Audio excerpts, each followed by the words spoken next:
Thanks for joining us, and welcome back to the Watchman on the Wall podcast. Periodically, we'll bring you true stories of angelic encounters, heavenly visitations, near-death experiences, as well as modern-day prophecies that are relevant to us today. When we come back, we'll begin our next episode.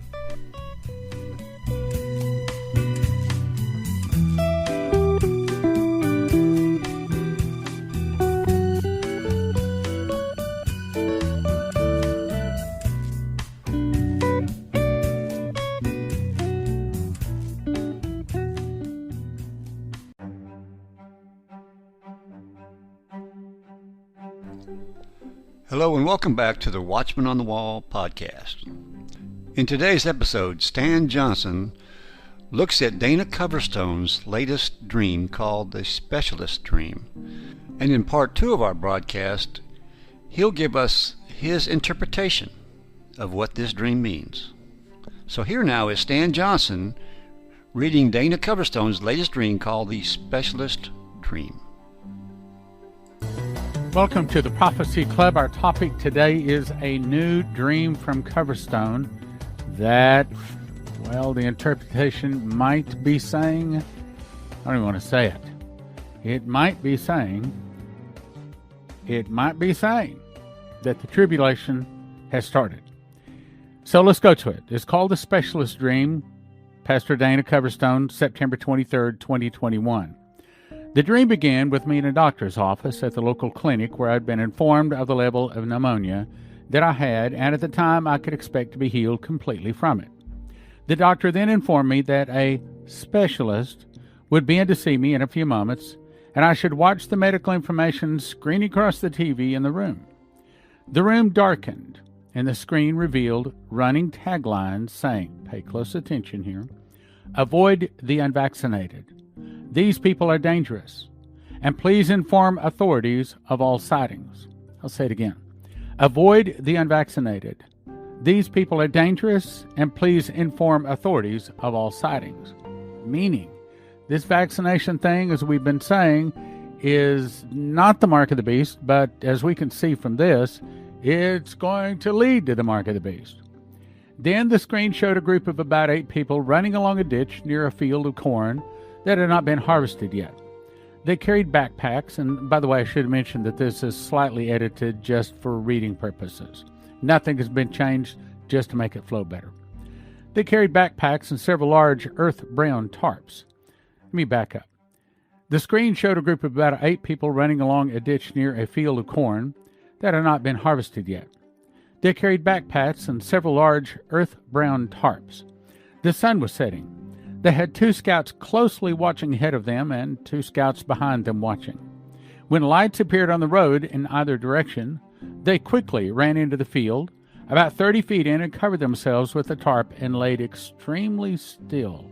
No movement, no noise was made until the vehicle was well out of sight. It was coordinated. It was an effort among the people, including children and dogs. As the threat passed, the people emerged. They ran straight ahead until they came to a T in the road. Scouts on the other side of the road, near a railroad track, flashed lights, telling them that it was clear to cross.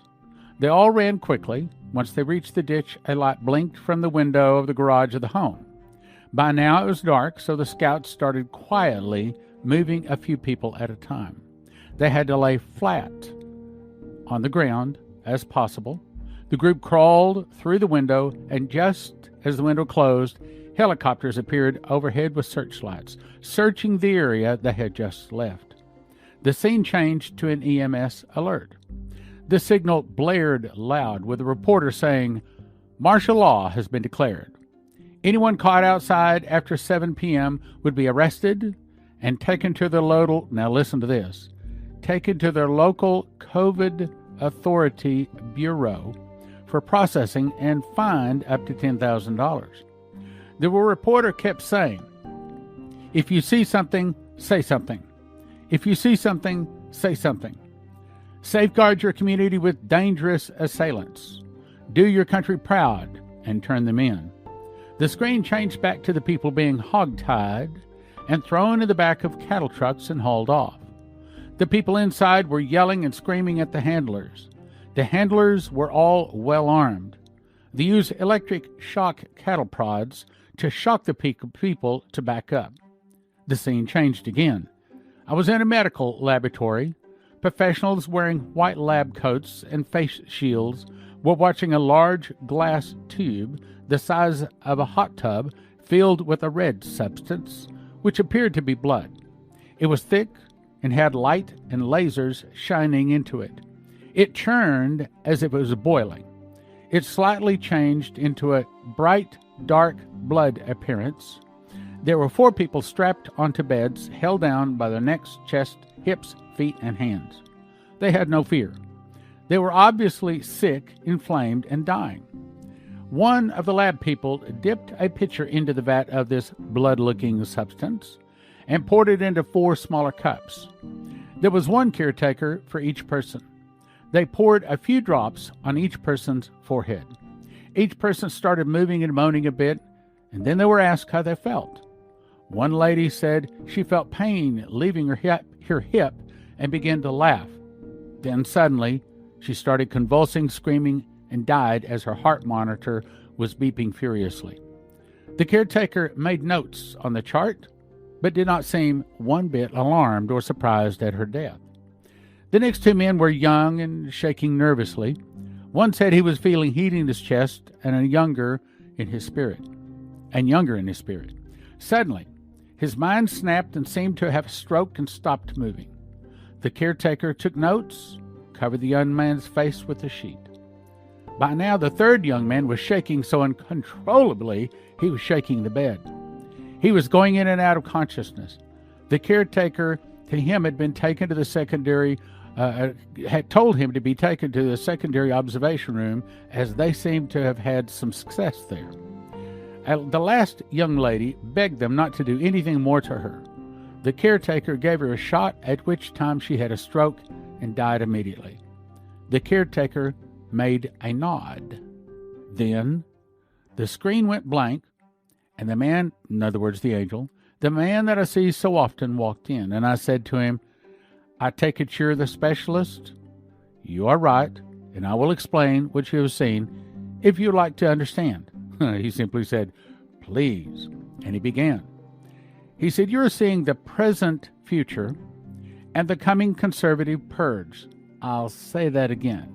You're seeing the present future. In other words, if nothing changes, if we don't pray, if we don't repent, if nothing changes, this is what is coming. Well, that's what Coverstone has been shown a lot of times in the past, but I believe we've been able to pray it away, and I certainly think we better start praying this away.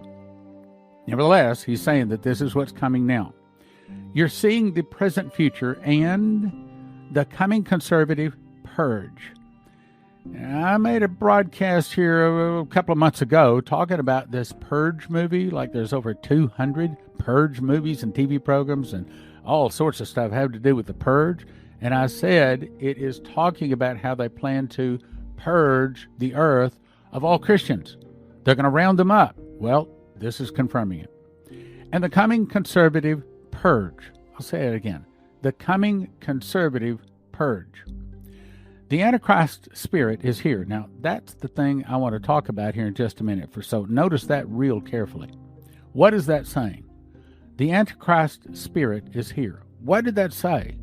The Antichrist spirit is here, yet they begin to make the purchase to deceive the world with healing blood that will mock the blood of Christ. This blood is not as my blood and will never heal or forgive or restore. But they must make it appear to have power, even if it is empty. Yet many will claim and empty their will to declare its worthless virtue. But you must stay braced. Every believer, oh, listen to this. Every believer is about to have their bracing revealed and their foundation uncovered. As the specialist, I warn you, listen carefully. As the specialist, I warn you, take the salve from your eyes. Stop coating your life with wine Now, let me back up. As I said before, I do not believe that it was an apple that Adam and Eve ate in the garden. I believe it was a grape. If you look up grapes and wine press, just about everything having to do with the grape or the wine or anything like that is all representing one word. It represents sin. So when it says stop coating your life with wine, it's saying stop sinning. Stop coating your life with wine and stay fully sober. Now what does this mean? The day has arrived. Let's back up. Here it says the Antichrist spirit is here. Then it says the day has arrived. What's the day? The day has arrived for the testing of your life. What's it saying? We're going to come back and talk about it. Well, I'll tell you just this in advance. I suspect, when it says the Antichrist spirit is here, it's saying that the tribulation has started. The first seal has been opened. The beast that has been falling endlessly and helplessly for some 3,000 years since it was Nebuchadnezzar has now been released out of that bottomless pit and is now in the world. Now, I don't want to believe that, but you can't escape it. That is what it's probably saying. Now, let me go on. So the Antichrist spirit is here. The day has arrived for the testing of your life. Okay, what is the testing? What is the greatest test all Christians will go through? The answer, and he causeth all, both small and great, rich and poor, free and bond, receive a mark in the right hand or in their forehead, and that no man might buy or sell save he had the mark, or the name of the beast, or the number of his name. That's our greatest test. Can we avoid taking that mark?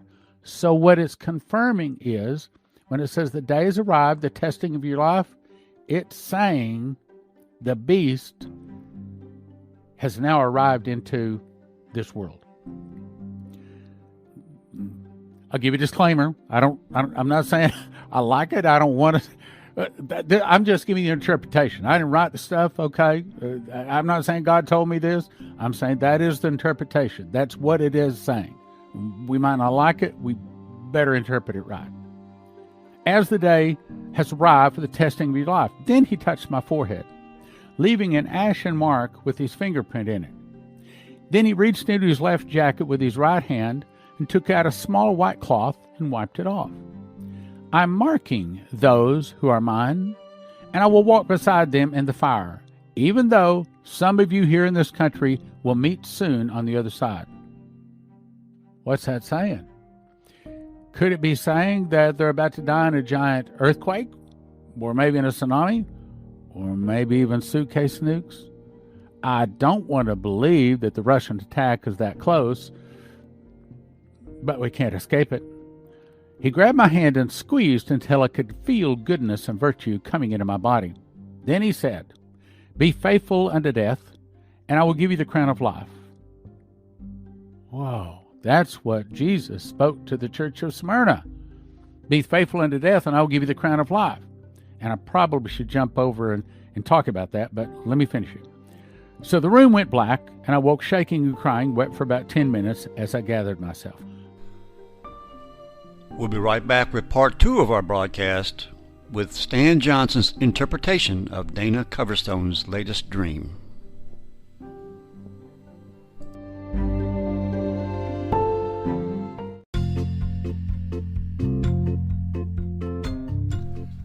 Hello again, this is The Watchman. Please join us each week for an exciting and inspirational podcast dealing with angel encounters, heavenly visitations, near-death experiences, as well as modern-day prophecies that are relevant to us today. So tune in each week and share it with your friends. After all, they could use a little inspiration in their life, too. That's the Watchman on the Wall podcast, and now you can find us on YouTube.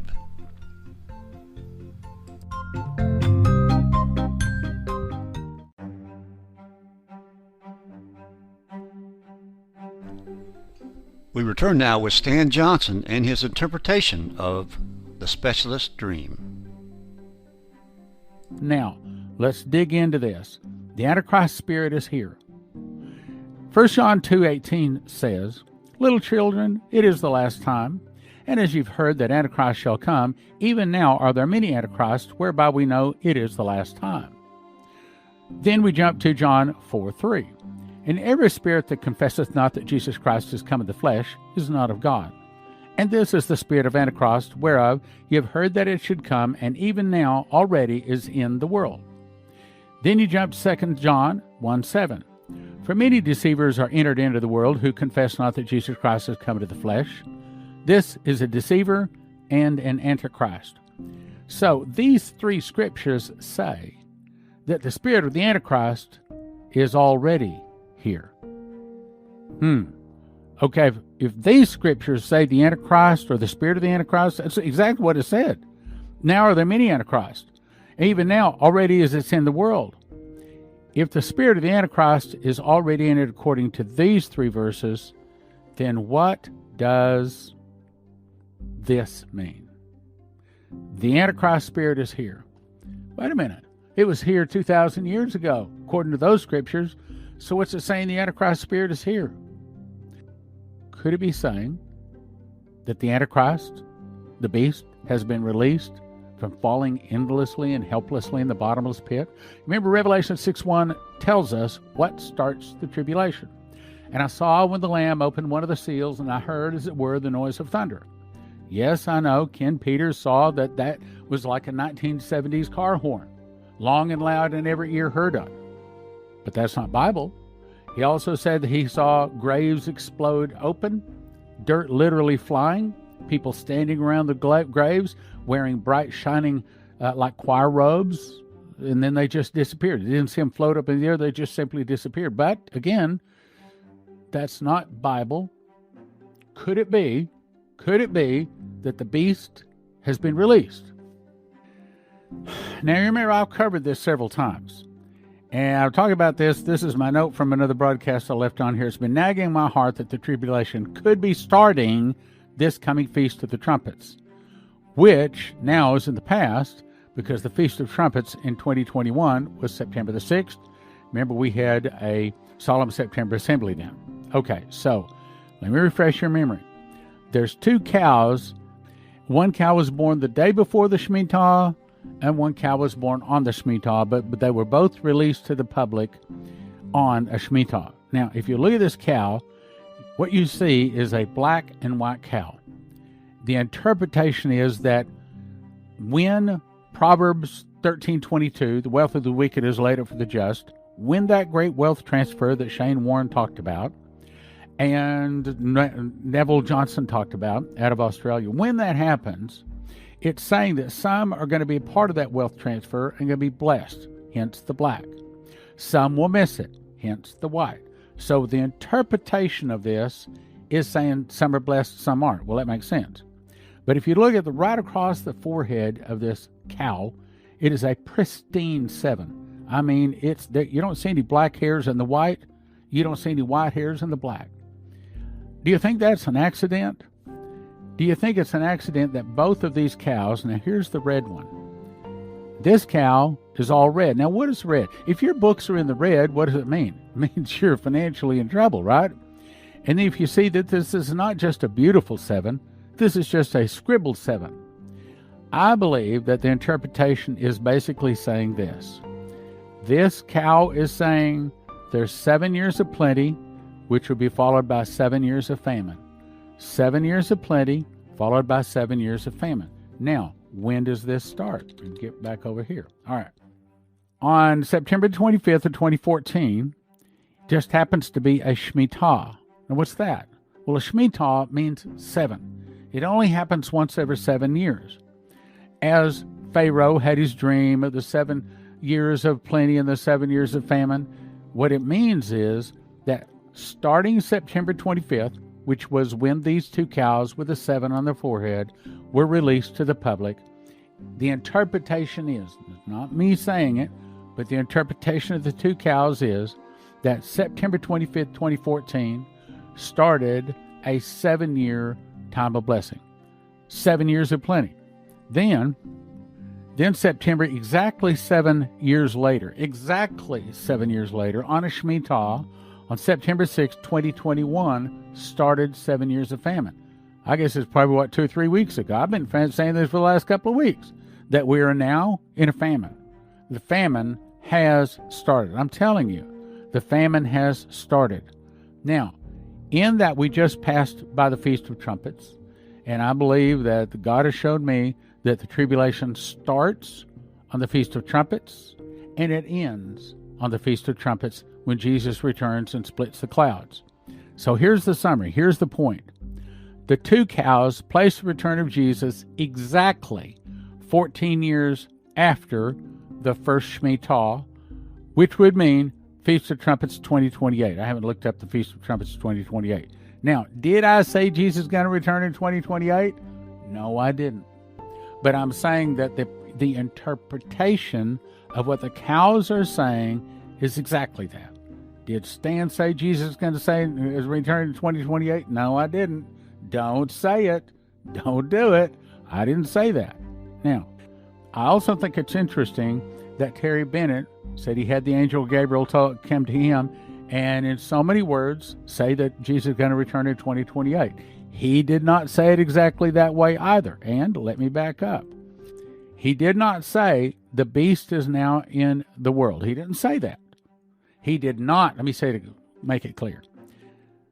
The angel speaking to Dana Coverstone did not say the tribulation started September 6, 2021.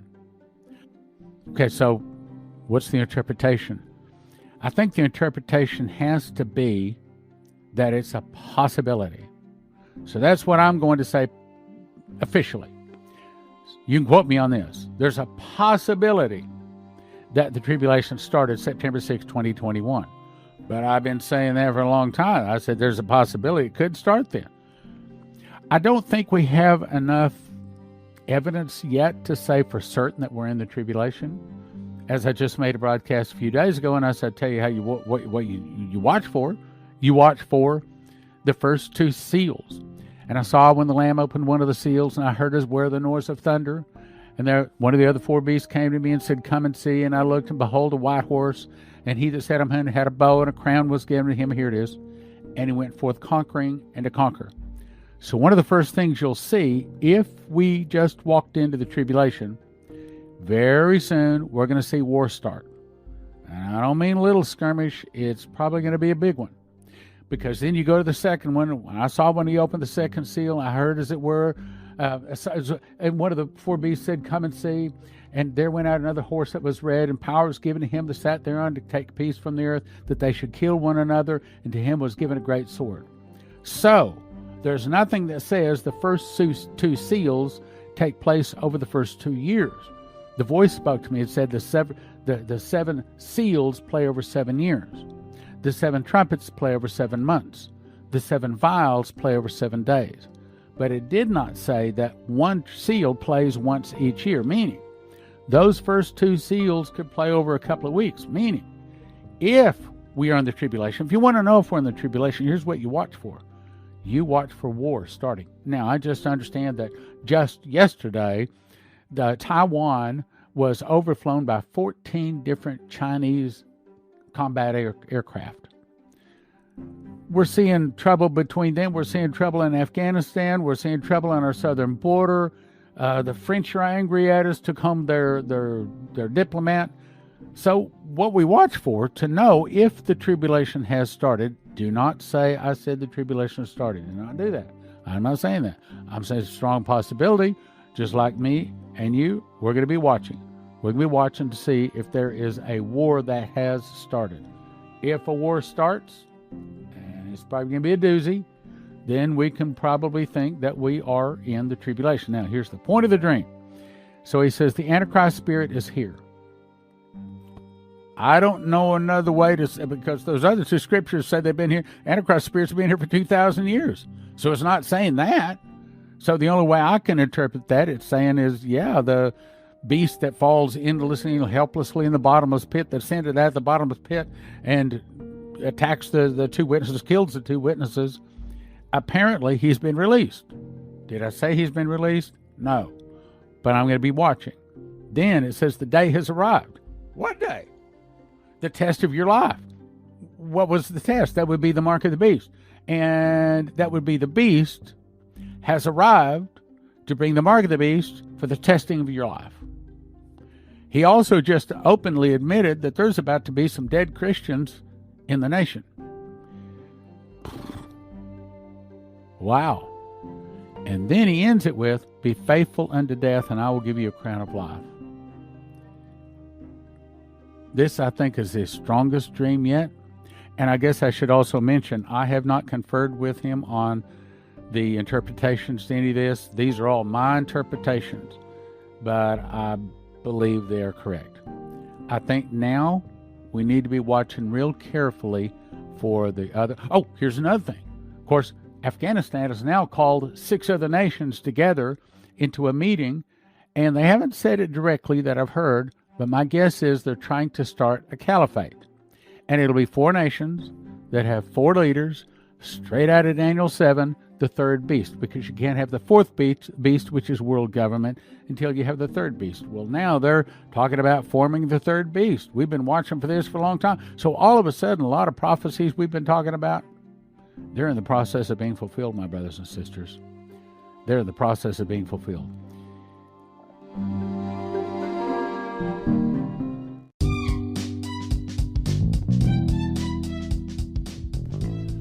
Hello again, this is The Watchman. Please join us on our new video channel called Encounters from Beyond the Veil. It's the same exciting content as our audio podcast, but in a shorter, but yet a video format. Also, please subscribe so you won't miss any of our episodes. That's Encounters from Beyond the Veil, exclusively found on YouTube.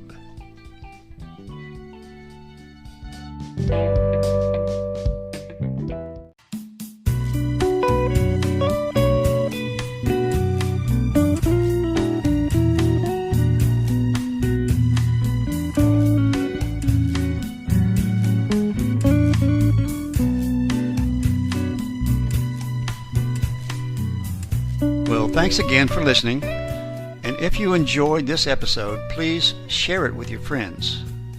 Also, give us a like. We welcome any comments or suggestions you might have. We also ask you to subscribe so that you will be notified of all our future episodes. Thanks again, and we'll see you next time on the Watchman on the Wall podcast.